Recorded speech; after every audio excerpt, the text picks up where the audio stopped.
How's it going, everybody? Thanks for joining us for another Church of True Christ Sunday sermon. We are back together this week, and we have some very interesting topics we're going to be covering, due to some very interesting current events that have occurred. And, just more people waking up, which is a wonderful and a beautiful thing. So if you guys would just take a moment of silence and bow your heads for the Our Father direct from Aramaic translation prayer. O birther, Father, Mother of the cosmos, you create all that moves in light. Focus your light within us. Make it useful as the rays of a beacon show the way. Unite our eye can to yours so that we walk as kings and queens with every creature. Create in me divine cooperation from many selves, one voice, one action. Grant what we need each day in bread and insight. Forgive our hidden past, the secret shames, as we consistently forgive what others hide. Deceive neither by the outer nor the inner. Free us to walk your path with joy. From you is born all ruling will, the power and life to do. The song that beautifies all, from age to age, it renews. Amen. All right, guys. So I guess Diana dropped out for a sec. She will be back. But one of the things I kind of want to go over today is trust in the unknown.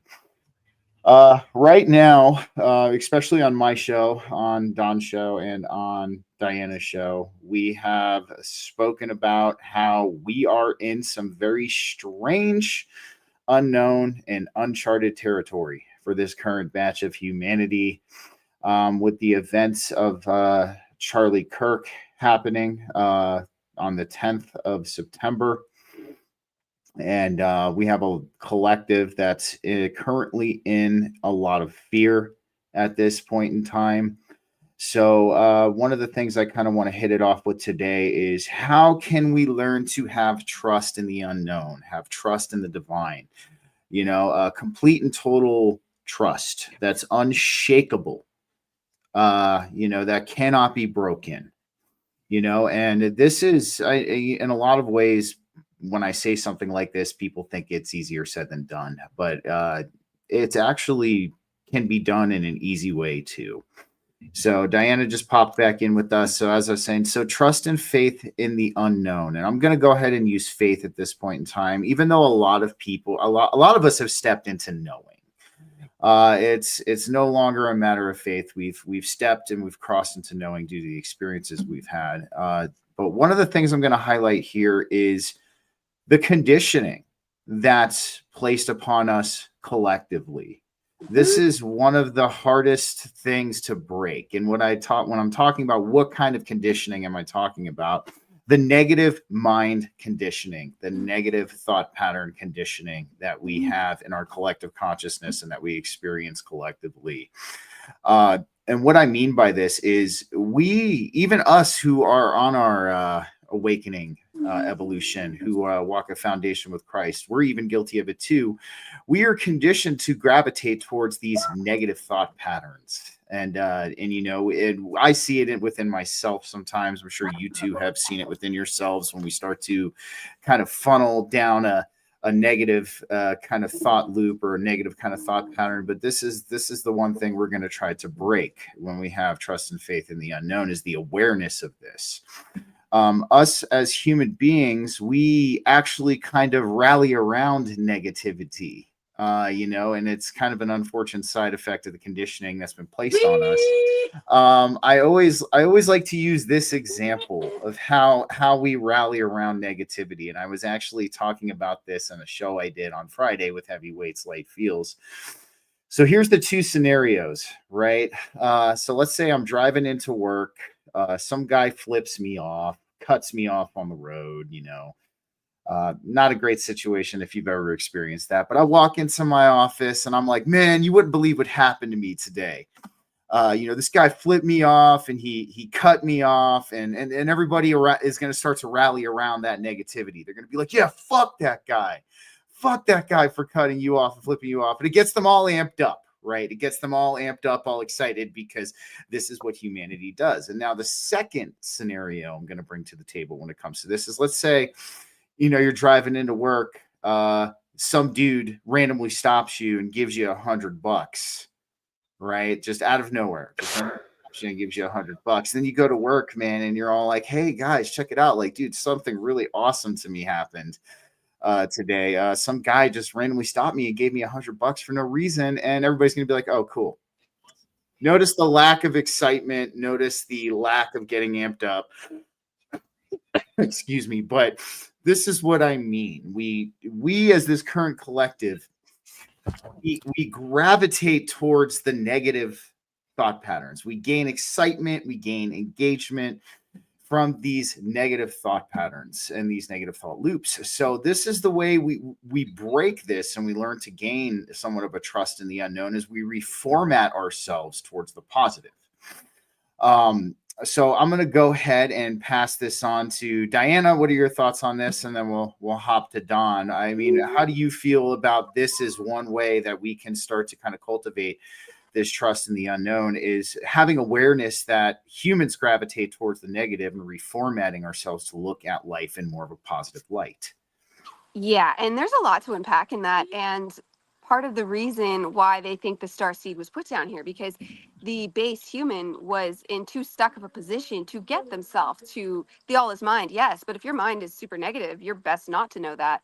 It's better to have people with positive minds and positive influence to get it to a place where it's more safe to start squeaking it in, like the all is mind, because you can use that for whatever. It's the all is mind. That's why God, and people get boohoo about God because it entails all, but there's more good realms than bad. We just happen to be in one. That's why I love Buffy, and it shows like they're going to hell, and they actually, their realm was not normal Earth. It was a hell realm.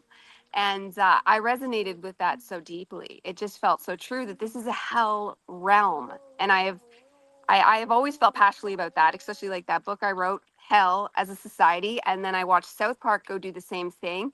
We watched that show, Hell of a Boss, and Has Been Hotel now doing the same thing. Like, there's lots of these narratives coming out that society is hell. This is hell. And so there's only one golden ticket out. And that's why we talk about Christ, because it's the easiest way to access that realm. But you can also simply use the power of your own mind. And this is base level spirituality, but it's the bottom and the top. Actually, I was just saying in our group the other day, the power of now. It's like the first and the last, because you understand it rudimentary, yet you also profoundly understand it as well. It is the material. And that goes for positive thinking as well. And earlier today, I was studying in my master's material by Paul Masters, funny enough, and it's written in the 60s. And he's talking about how he has and knows, and we all know, lots of people that can quote and know tons of metaphysical facts. So that nowadays we have metaphysics, Gnostics, Hermetics. People can know all the spiritual information they want, but you can watch some of their, because we get to have that experience where we see them on YouTube ourselves. And it's always been my aim, and what I use YouTube for is the mirror. So you're never seeing me being fake or false or anything. You're seeing me shine through higher. So that's not to say I don't have human issues myself. Today, the energy is intense, and I'm like, what can we do to balance it? Go outside, right? And this was just an accident with the sun above me, because that says the church house when I moved in here. So that's part of my Christ journey, which I just thought was interesting, because I moved in and this was hidden behind the rose bush my husband just cut down earlier because it got greedy on the garage. But it says the church house. I mean, come on. That seemed pretty synchronistic, not to mention the church across the street. So we're in the right place to get our thoughts, our minds, and our willpower in the right place, which is positive thinking, because the all is mind. But you want to latch on to it because Christ is pure love, right? So if you're in that space, you're good. And whatever you can do to get your mind in a positive, authentically positive place is for your betterment. Absolutely. That was really well said, Diana. Don, what are your thoughts on this, on how we as a collective naturally gravitate towards the negative for our energetic sustenance, and having awareness of that to reformat ourselves? I actually totally agree with what you both were saying there, and there's a couple of places I want to go on that. As far as like the getting amped up, it seems like that's something that's programmed into us through society, right? That negative dopamine hit that we get when something bad happens. It's like what Diana was studying about, and we're actually trained to be able, through this construct that we're currently in, we are trained to be able to trigger each other. We're actually each other's handlers at this point, right? Because of the the group reaction that you're talking about, we were like, oh, well, that felt good because they felt good about it, and we all felt good together. Let's all be fucking negative together, right? But you don't get that reward system because, you know, like, you got $100, I don't give a damn, right? Like, but you know, when we're all jumping up and down together about what an asshole that guy is that cut you off and flipped you off, that's fun. That feels good. I'm part of the team. This is great, right? The $100 is like, that's great. You got $100, BFD, right? Like, what do I care? and that's just the way we're programmed. There's that serotonin, that dopamine release to being part of the thing, right? And anger is a great bonder. It's a great melder. It's, you know, I used to work in bars, and it was almost religious at points where, like, one fight would break out and then there'd be 3 going on, and then there was like 5 going on, and like these multiple fights would just spread. It was like the anger just lashed out, and you'd end up like, people used to drive 2 hours to watch the fights in our town because it was just this toxic environment. But like, it was also a like collective gathering of anger, and everybody was a part of it. Like, it was bizarre to be a witness to. So I totally understand, and that is deeply, deeply ingrained in us, and it's by societal standards. Well, you know what's funny is, speaking of this, because I remember, and I never watched the show, a lot of the episodes, but I do remember a Letterkenny episode where they were talking about who was the greatest fighter and all of that, and it's a Canadian show if you guys haven't checked it out, but it was kind of funny. But nonetheless, let's kind of bounce back off that. But it is. So we've come to understand that, you know, when we talk about Hermeticism and the all is mind, our mental faculties actually interact with our physical experience.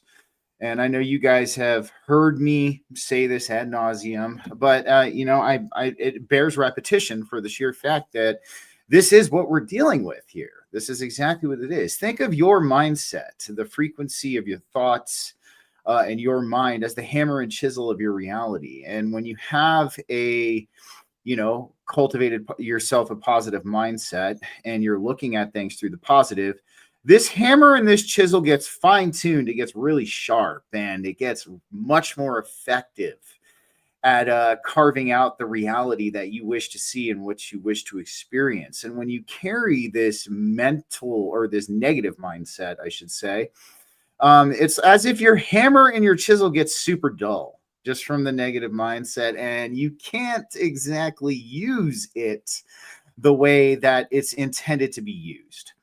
So what I'll say is, I'll digress and I'll come to this is how we start to begin to forge a trust in the unknown, is we have awareness of the negative thought patterns that our collective constantly recites around and gets excited about, and we start to reformat ourselves into more of a positive mindset and cultivating these positive thought patterns. Because one of the things that you're going to begin to see, all right, as you begin to do this, is you're going to start to see how beautiful life actually really is.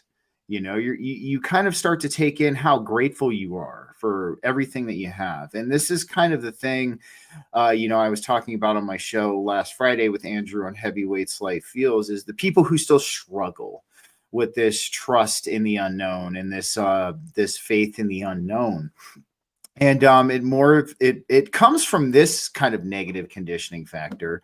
And I talked about these 2 factors on the show. It's being realistic and have you no shame. These are actually where it really all kind of stems from, because we have been conditioned to think that being realistic means being fearful and being negative. Absolutely not. That's not what being realistic means. We can be realistic with ourselves on an objective level that doesn't involve being fearful or negative. And then there is the shame conditioning. And this seems to be coming up a lot recently in a lot of my shows. There's many different facets of the shame conditioning in our collective. But then again, the have you no shame is the first thing that kind of comes to mind. And what this does is this dims out our authenticity. It dims out our authentic light that we're supposed to be living to. So when we cultivate a positive mindset and we understand what being realistic truly is, And when we begin to allow our inner authentic light to shine, this little light of mine, I'm going to let it shine, right? What this does is this causes a dual effect within us, and it kind of unlocks what we can call this unshakable trust in the unknown. So, Diana, I want to get your thoughts on this. What do you think about this realistic and have you no shame, and this kind of being a block for some people to kind of cultivate that full trust in the unknown? Yeah, 100%. And that's why, like, my news segment that I just came out with, which is going to be my focus now and will include clips from all of you guys. Don and I have already done one segment of them, and they'll be coming out in the upcoming news episodes that I do during the week. It's school hours, so you don't hear screams in the background. But but we and I like what you said there about transcending ascension pragmatically 100% transcending ascension. I was already handed the title, and then pragmatically, and I love that term because it implements what you're saying there. It's like, it's not fear, because you can take fear, and somebody else said this, but I've like integrated it, where you could take fear, but it just be like a receptor system, like an alarm system. And that's why I like pragmatism, because pragmatism, it's like seeing the variables, being intelligent about it. Sometimes that might not be what we want, but we're looking at it pragmatically because we're intelligent in the all mind. We see that option, but we choose a different one. And there is always another one, even if it's to just stop complaining so much. So sometimes it can still be like, oh my God, but you just have to do what you can do about the situation to the best of your ability. That's going to ease the situation as much as possible. Because what you were saying earlier about the hammer or the chisel, the more if you it dulls out and it stops working, that's like mid. That's your mid. You know, the kids, you're mid. That's mid. Yeah. But eventually, and that's like your more detrimental level people, which tons of people are in that area now. Dark nighty of the soul, with with it or without awakening, nihilism, anarchism. They have just over complainers, people stuck in wounding, people stuck in mental illness. When it's in the illness section, though we've discussed with Dawn, it never has to be illness. But there is points where you certainly do feel literally ill. And that's because you're taking that chisel that is now no longer just dull. You're hitting it back on yourself because you've gotten the energy so dark. It's not just not because there's dull. There's where it's just kind of, there's technically no stasis. It would be a little positive or a little negative, but it can vibrate in the realm of dull. Versus the majority of people actually find themselves smacking themselves with it themselves. And then comes in patterns and changing those patterns. Because that's that's why healing positively is first and last. That those that come last will be first, right? Because this is the most important lesson, and you realize it was the first lesson because the all is mind. But it's not the first lesson, and that is to just be pure.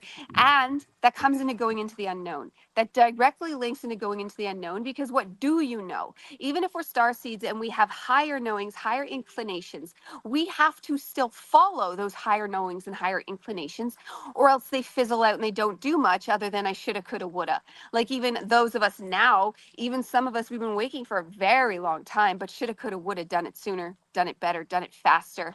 But at least if you get going, get doing it, live in the unknown, because when you're breaking those patterns, they are the unknown. They are the unknown. Absolutely. So, like, it used to be my comfort place to get hysterical, to blame other people, because it's just so weird. And it actually took the energies getting so heavy and huge over the last like decade, really, because since 2012, things have been just like, wow.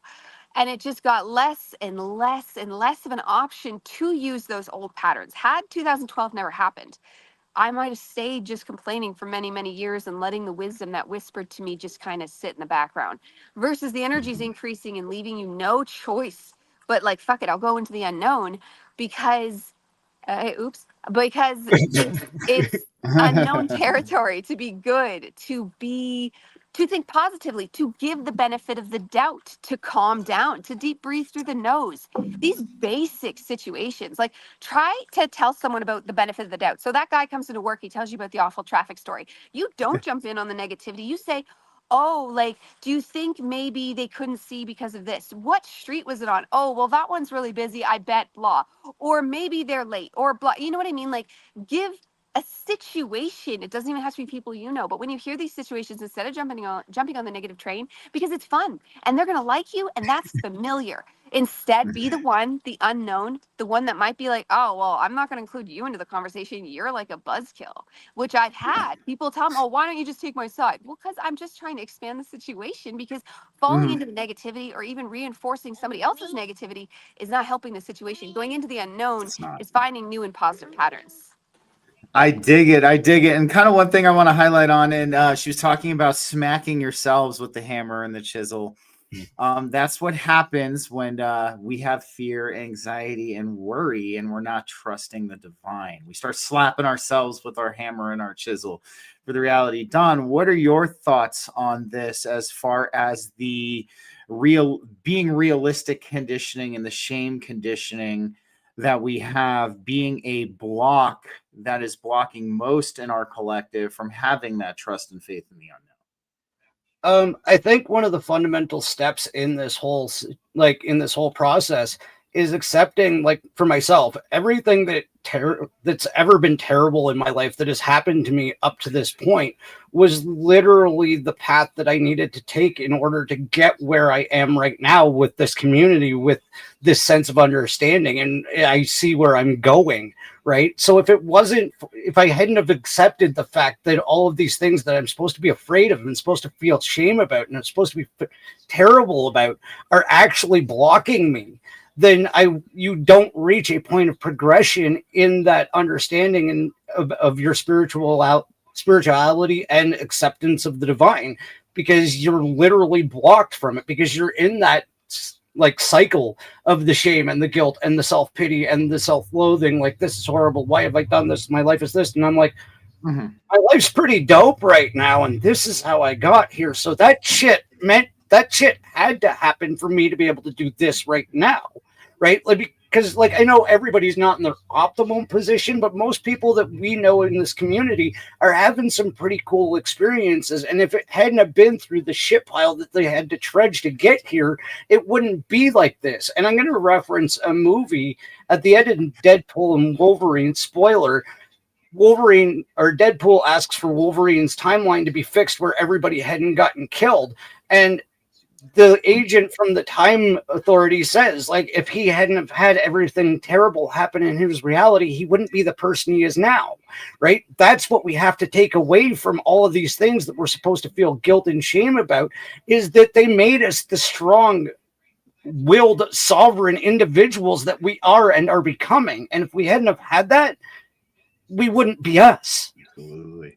I completely agree with you, man. And that's actually ties into my next point that I was going to say is I get this from a lot of people in our community who are still having a struggle with this, and it's allowing themselves to have complete trust in the divine and in the unknown is they still are somewhat in that victim mentality about these traumas and everything that they have faced. And one of the biggest things I say to this, and I'm going to say this to everybody who is sitting here right now, look at where you are now.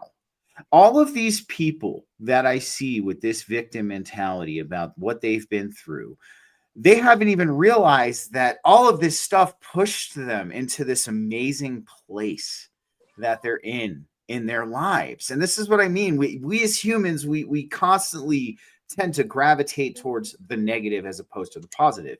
And with these people, I'm like, look, dude, look at this. Like, you're up here doing a podcast now, or you're up here. It was just chocolate. I had to crack up at that. But look at and a lot of these people are doing amazing things with their lives. You know what I mean? Some of them have started their own shows. Some of them are going out doing public speaking. Some of them are healers and have healing circles and do healing for people now.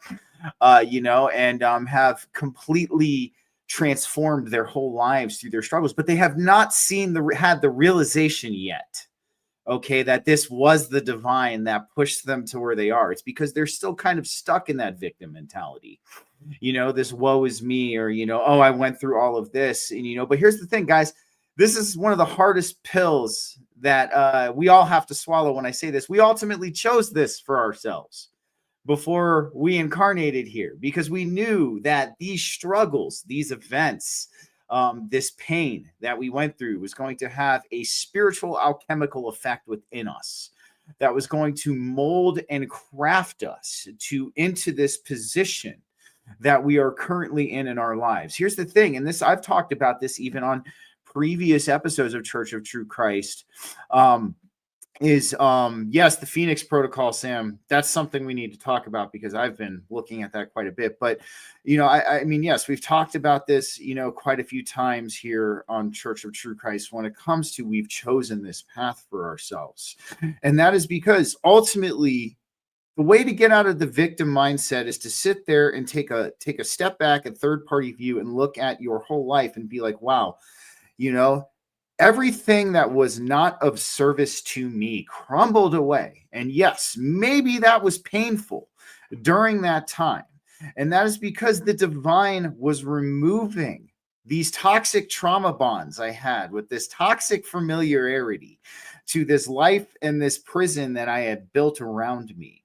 And almost these people who are still kind of stuck in this halfway position, it's almost like they were still almost somewhat subconsciously attached to the prison they've left behind. And they haven't been able to transition into the heaven that they've created for themselves in their mind completely. I'm going to bounce it off to Diana. What are your thoughts on all of that?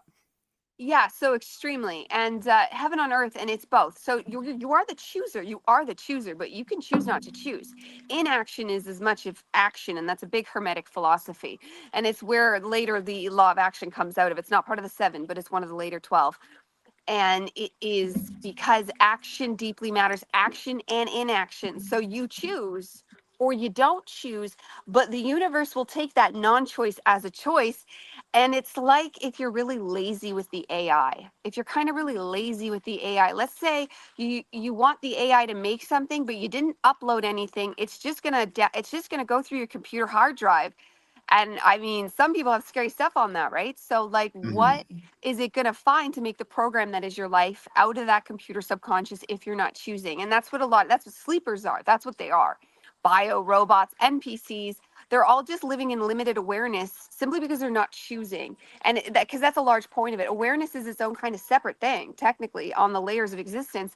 But when you choose, you expand awareness. And when you expand awareness, you expand your choices. So they work very symbiotically together.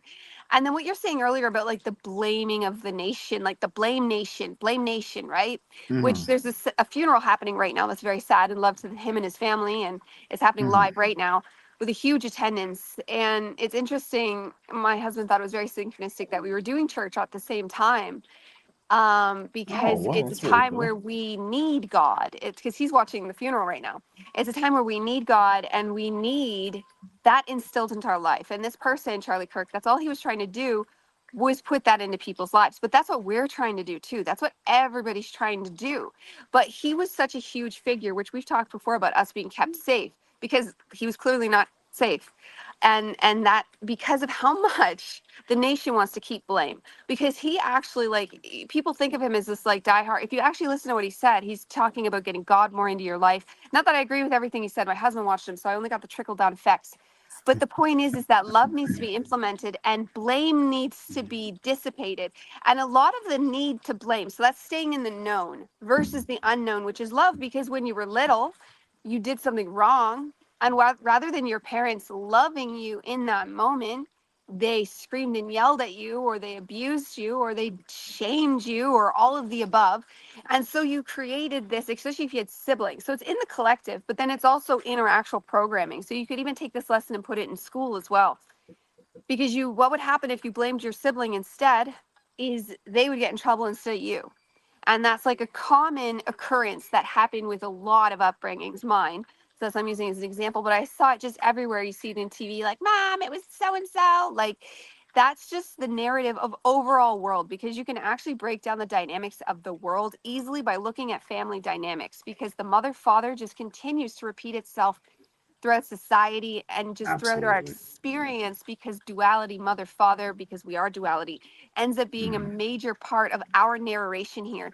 And why worlds in other places can look so differently, because their narration is coming from completely different motivation.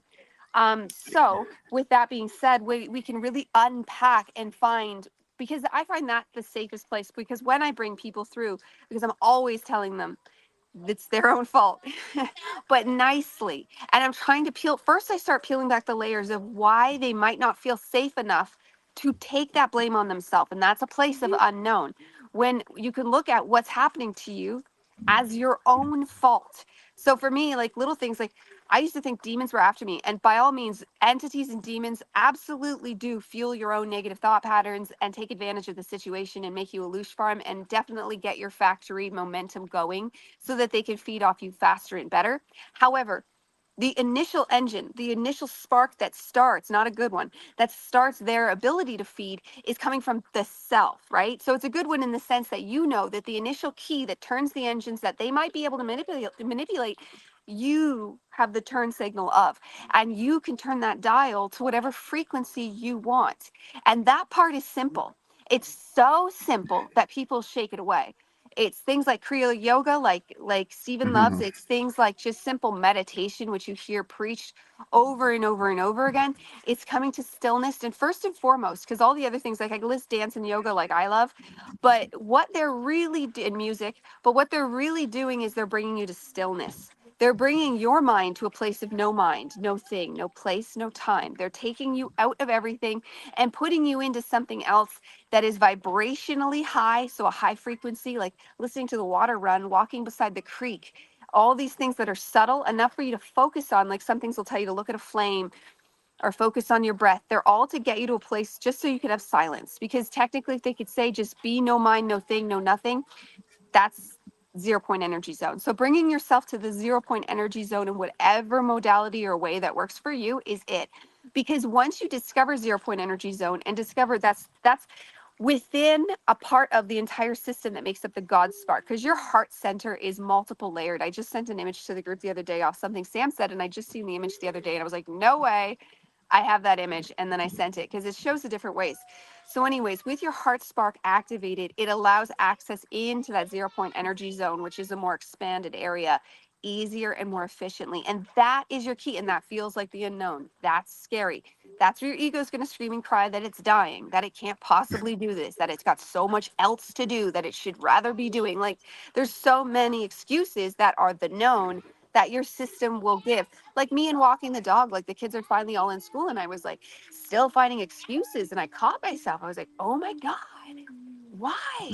You were going to do it again. This was my dream ideal life. This was my dream ideal town. And to actually get to walk around for hours and hours because kids get tired and want to be carried and need their own attention. But the dog can just go, go, go. She's huge. You've seen her. She's white. She's huge. She's amazing. And her and I can just live because I took away the excuses. There was no excuses. I found everything I needed on the trip or for the trip here in the house already.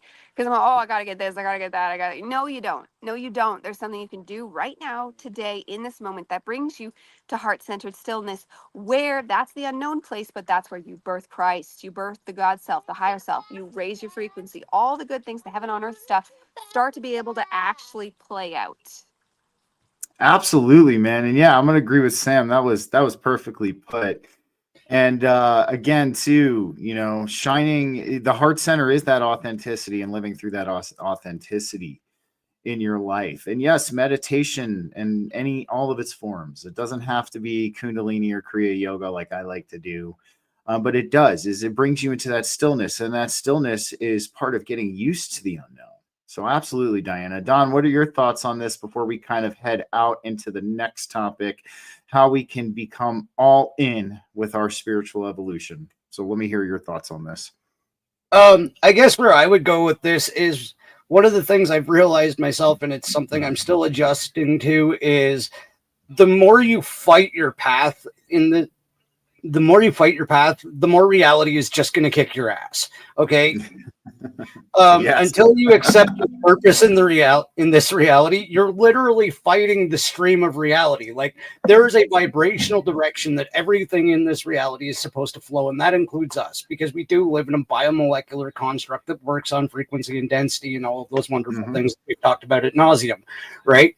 And if you're fighting against that, you're the thing that's not resonating. Right. And if you're not resonating with your purpose and the things around you that you're supposed to be going with, it's like trying to swim upstream. It's not going to work. It's very hard. It's going to be challenging. It's going to be tiring.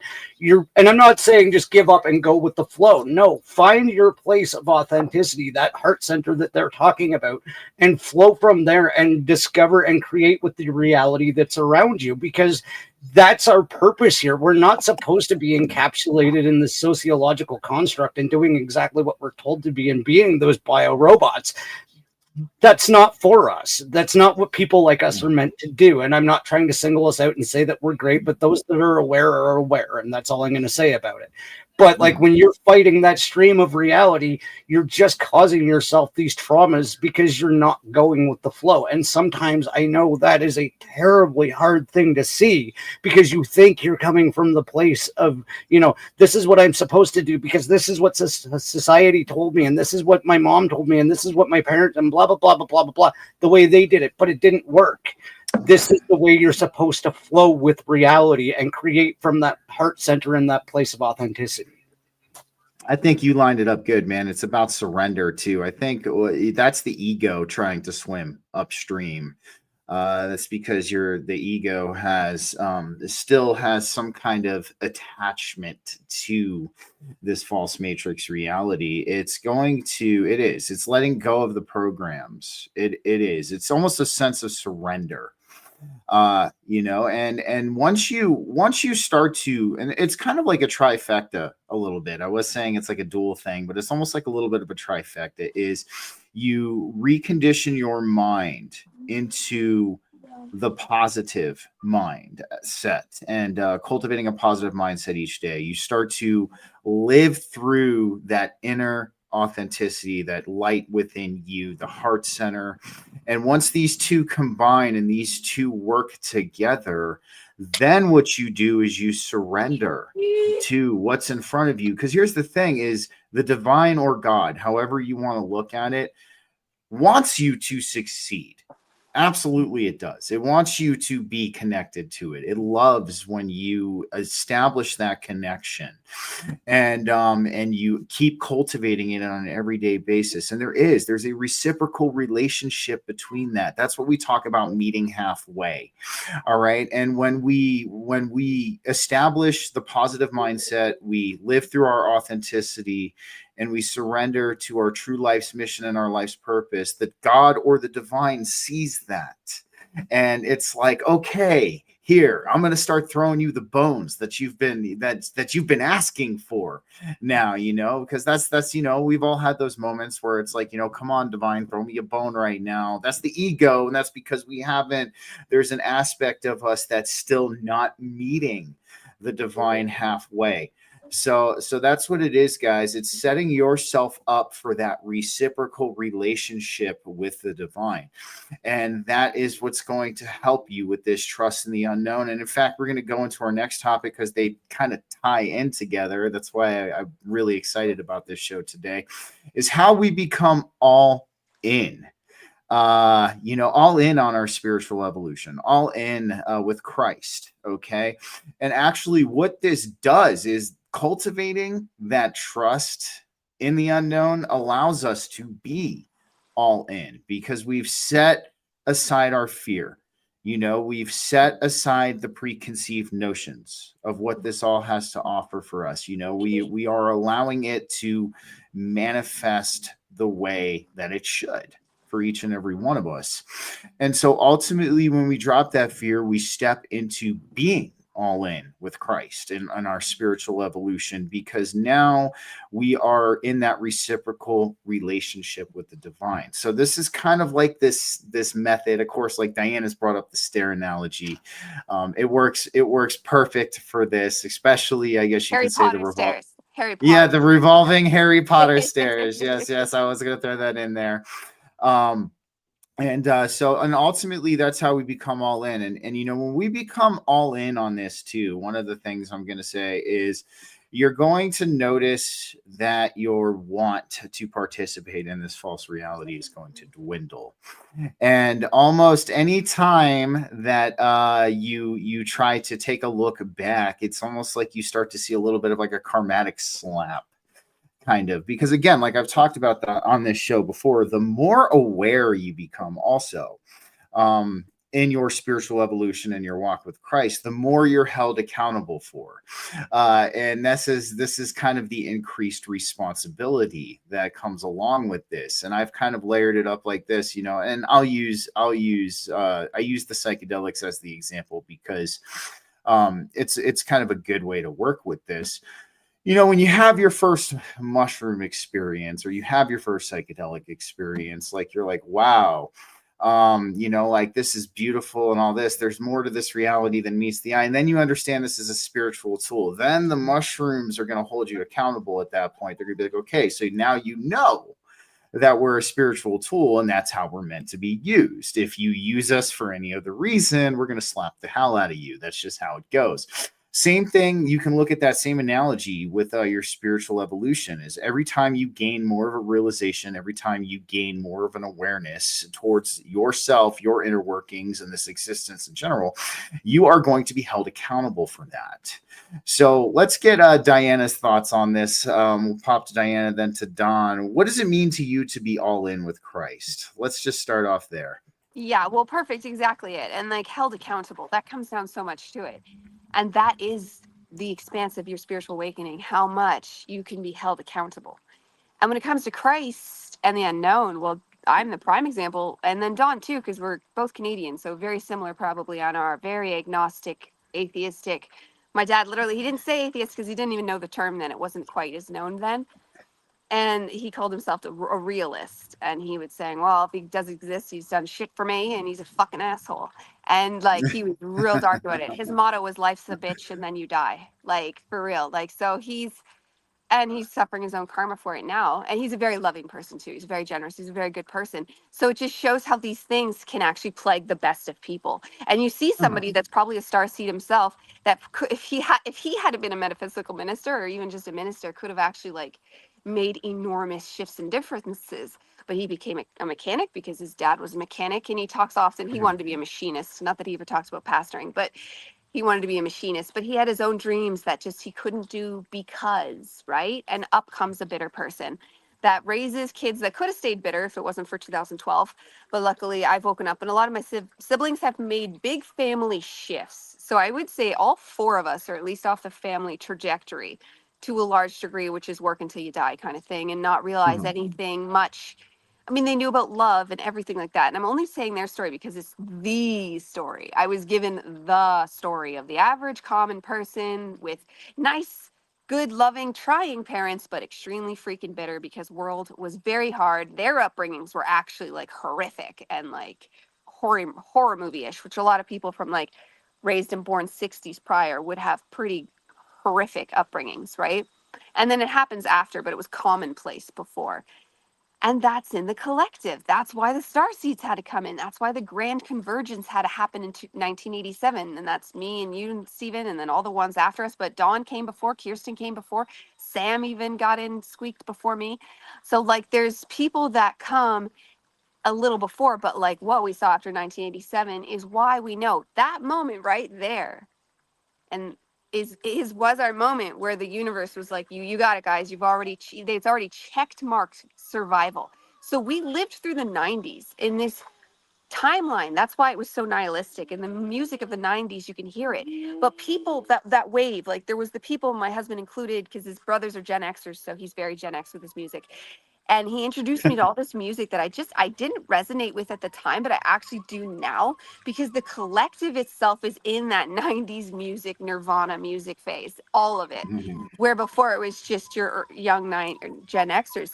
And that whole nihilistic wave is from what I was saying earlier, that bitterness, life sucks, nothing, because that narrative they created for themselves to a large degree, but they weren't the originator. Obviously, I'm never taking the they out of it. There is people that try to perpetuate our narratives. But when we realize and become aware, we actually start to see what, okay, so there's 1% of you, 99% of us, but consciousness only needs 8 to 15%. Let's cut the difference and just say 8 to 15, because I think you get people agreeing in that margin. And then count up all the YouTube and X accounts we've seen and count up all their followers, even assuming a lot of them are the same people cross following. That's getting very freaking close to the amount of people we need, if not already very much there. And now we're just increasing the margin. So when I see people suffering now, I see people that are choosing it versus seeing people Mhm. suffering even in the 90s. They weren't necessarily so much choosing it because things were still, it was the internet that set us free. Yet the seeds of it were set in 1987, but it birthed after that 2012 and just kept purging and birthing, hashtag me too, like all the things, thanks to the internet, have been purging off those darker layers where you don't need to live there anymore. You never did, but like escaping was less options, put it that way. Where now escape options are everywhere. In fact, they're being screamed at you, like the funeral that's happening today and everything that's been happening. It's not left or right, it's not black or white. It's everything, it's all of it. It's the entire narration was formulated incorrectly. And ironically, because you asked this about Christ, I have a point. Christ came in and told us a very direct message. People came in and pretty much changed it. We could say instantly, but it was actually a couple hundred years later because the original Christ message was picking up, although they did argue amongst themselves, so they hadn't actually perfected it. But you could probably call it closer to what they did in Rome. And we all know that story when oh God, then they used it as an enslavement tool instead. But now we know, like, I read the Bible. So from day one, and Martin Luther knew people needed to read the Bible, and that was his big thing to society in the 1500s because the printing press had just come out. So divine again, printing press came out, matched directly with Martin Luther, and out came the first transcribed Bible that was popular. I'm not saying people didn't sneaky do it before, but this is the biggest one, changed into German, so for people to read it. And then very quickly after that, that caught on, and the English people did the Geneva Bible, I think it is, which actually led to King James redoing it himself to tighten it back in. But it was actually more open than it was from when the Catholics had it earlier.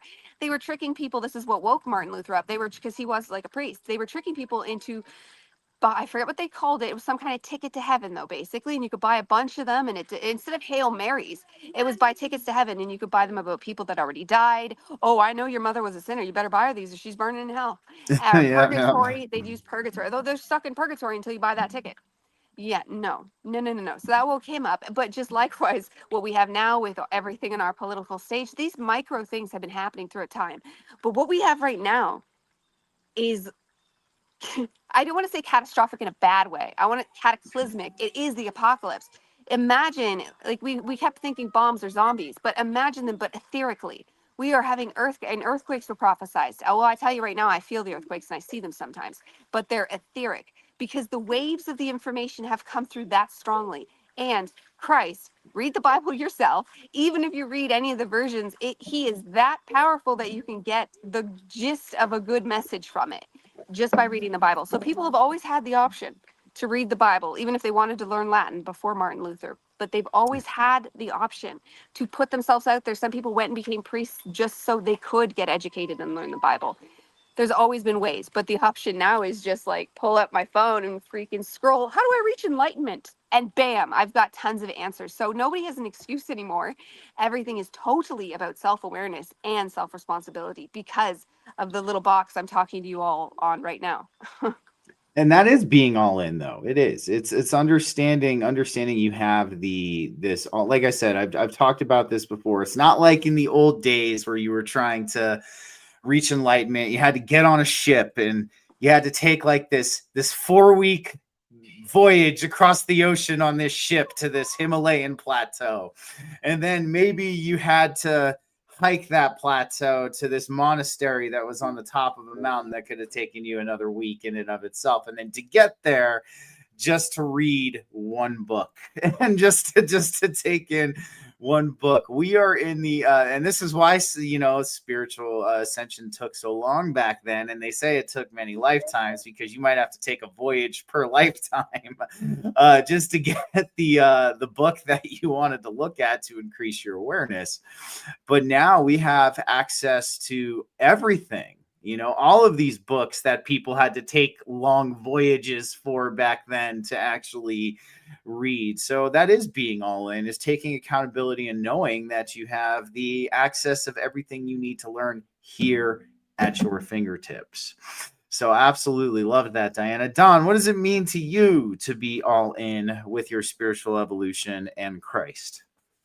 I think it is really just, it comes from a place of understanding that everything we are experiencing is being used as like a distraction from our connection to the divine. Like all this stuff with the shooting and the funeral and all of this, it is one giant distraction. And I know everybody says this, but it's to get us, which is the best way to experience the purest version of our reality. Like once you make that connection with the divine, with Christ, whichever way you want to say this, and get away from, peel back all the layers of distraction and everything that's being put in front of us to make us to forget that we do have these connections. It's basically shedding your ego and persona. I know I sound like a broken record about these two topics, but like once you get out of that suit that you're expected to wear by society and find out who you actually are and what you're connected to, and stop giving a shit about like scrolls and all of these views on Facebook, it really doesn't matter. What matters is that connection back to your divine elements to figure out how you can best work within this reality, right? And that's what we're finding on our spiritual remembering, because that's the entire point of it. And I do want to kind of throw something in on that. You were talking about asking the universe to throw you a bone. One of the things I've learned recently is when the universe throws you that bone, accept that bone, acknowledge that bone, and ask the universe for more of that bone, because it will give it to you, right? And when you are connected to the divine and lose the persona and ego, I'm not saying kill your ego. That's not what I'm saying at all. You can work within this reality because your ego is a part of your being, right? You need to learn to work as a partner with it, not like be afraid of it. But your persona is just a bullshit suit that you wear, and that is the thing you do need to shed, right? And when you do that and find out who you really are and what you're connected to, this universe does become your choose your own adventure. Absolutely, man. Absolutely. Yes, dude, you guys are both on fire today. I love it. So for me, what does it mean to be all in? All right, my definition is this: don't just talk about it, be about it. And that is the number one thing I'm going to say. And it's pretty cut and dry. Everybody knows how I can take a lot of this stuff and make it very cut and dry. But it is. Don't just talk about it, be about it. You know, I don't joke around when I say fuck around and find out is the true road to being a real mystic. Okay. Be the frontiersman. Be the frontier woman, be the one who experiments. Okay. Like we are in an age right now where we have all of these spiritual concepts that are just freaking coming in mass. Okay. Like for instance, like how did I fuck around and find out when it came to Kundalini yoga? Well, I'm seeing everybody says this is taboo, don't do it and all that. And I'm like, you know what? I'm going to fuck around and find out. I'm going to do it. Okay. And now we see why it's so taboo, because if everybody did it, mental and physical health care would be annihilated. We wouldn't need this matrix healthcare for both the mental health and the physical health anymore. It'd be gone. We'd be healing ourselves. That's why it's taboo. This is what it means to be all in, though, dude. Go out, fuck around, find out, experiment, embody the principles on the physical level. Stop trying to escape your humanity. Okay. This is the test, embracing our humanity and embodying these principles into the physical. This is what causes the actualization. This is what causes the realizations within us. And this is what causes us to understand at a deeper level. And like I've said before, the more you understand, the more your reality shifts. So that is being all in to me. We see a lot of people who got 1 foot in and 1 foot out, dude. Get both of your feet in there. That's what I'm going to say, because ultimately this is what we're doing, guys. We have now built a frequency foundation, okay, for the new earth. And now we need to start building the physical foundation for it. And this is what it means to be all in. So don't just talk about it, be about it. Go out, fuck around, and find out. If you see some new spiritual concept or something that's supposed to, dude, embellish yourself in it for a month. Okay, experiment, figure out, because we are the scientists, we are the journalists, we are the creators, the musicians, the artists for the new earth, dude. And this is what it means to be all in, is to just stop talking about it and start to be about it, guys. Like, don't just talk about loving your neighbor. All right. Actually love your neighbor and give your neighbor the compassion and the love that you give yourself. Okay. Don't just talk about being part of a community. Be that person in your community. Be it. Okay. That is all in to me. Okay. We move from talking to doing. We move from talking to being. We move from talking to embodying. Okay. And that's ultimately what makes or breaks this, guys. Okay. So stop trying to run from your humanity and embody. Take every spiritual principle, take every foundational knowing that you have and channel it into every single facet of your existence. Okay. The time for the limp noodle is over. Okay. And that's just how I'm going to put it, guys. That's the best way I can say it, is stop talking about it and be about it. Number one, this is what being all in is, guys. So, and I know everybody here, especially in this chat, they're being about it. Okay. And I'm talking to everybody out there who might be watching, who might be halfway in, and not just stop talking about it and be about it, guys. That's where we're at. Go big or go home, just as Sam said. Exactly. Okay. Stop running from your humanity. Embrace your humanity. That's the biggest test. One of the biggest tests we have here is embracing this experience. And then you take those spiritual principles that you have read about and that you have talked about, and you embody them into your physical body and your physical way of going about this existence, and you cast the divine love into every single facet of your life. Everybody that you talk to, everybody that you touch, hug, whatever it may be. Okay, that's what being all in is to me, guys. Don't just freaking talk about it, be about it. All right. And I don't know. We're going to get some final thoughts because we're going to wrap up a little bit early today. Diana, what are your thoughts before we kind of start to head off? I embellished myself in the moment a little there, but it's true. Good. I love theatrics. It's true though. It's true. That's the ultimate way we can be all in, is stop talking about it and be about it. So it's so true. And that's actually like, because I was a theater person. That was my thing once upon a time. And I love, and that's why I didn't like The World, because it seemed boring and lame and everything sucked and everything just, I didn't even care about the evil plots. I was like, there's no one cared that this is just boring. Like, why are we here? It's just not interesting. But when you start to spiritually awaken, it's cliche and cheesy, but you actually can look at a waterfall and see like the totality of existence. And you can have just simpler relationships and really get more gold out of it, because you yourself don't have all like the cheap dopamine that we were talking about. Like, you don't have all these constant demons you need to feed, and you can just be authentic. And that's why you have to live the path to be the path, because everything is played out in your actions and your thoughts. So if you want to be spiritual and you dream of being spiritual, if you're talking about spirituality and all these different concepts, if you're not walking the walk, it doesn't mean anything. And I know that there's tons of people trying. So there is lots of people, because I spent years and years and years trying, but just never forget the most first and fundamental fact that you have to control your thoughts and have them be for your betterment. And that doesn't mean toxic positivity. If something is sad, just say, this is sad. You don't have to go, oh, this is because Stephanie, blah, blah, blah. You just say, this is sad.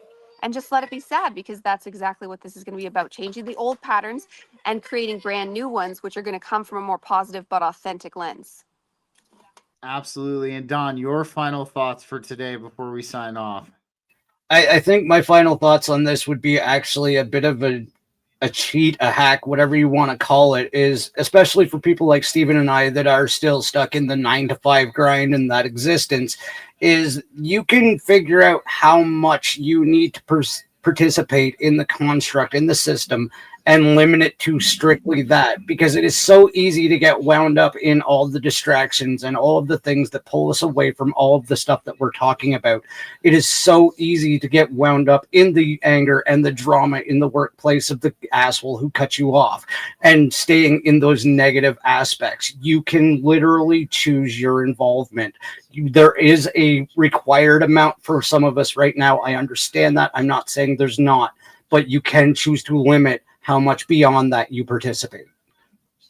Absolutely, man. So we're going to close it off with this. Okay.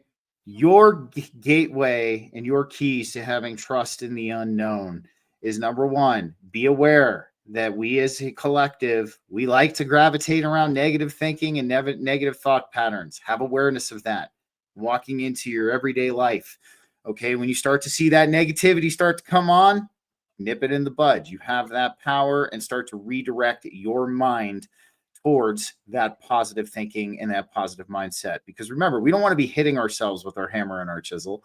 That defeats the purpose of carving out a beautiful, magnificent reality for us to live in if we're just hitting ourselves with the tools, guys. So that would be the first one. The second one is always live in your authentic light, live out of your heart center. These two are going to work together. Having that positive mind, living in authenticity, and then we are going to gravitate into that surrender, into that reciprocation for what the divine shows us.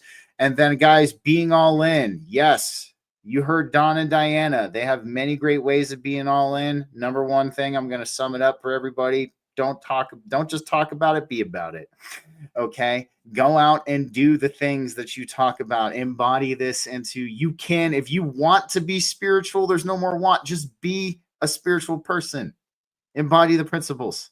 That's the easiest step any of us can take in moving forward in all of this.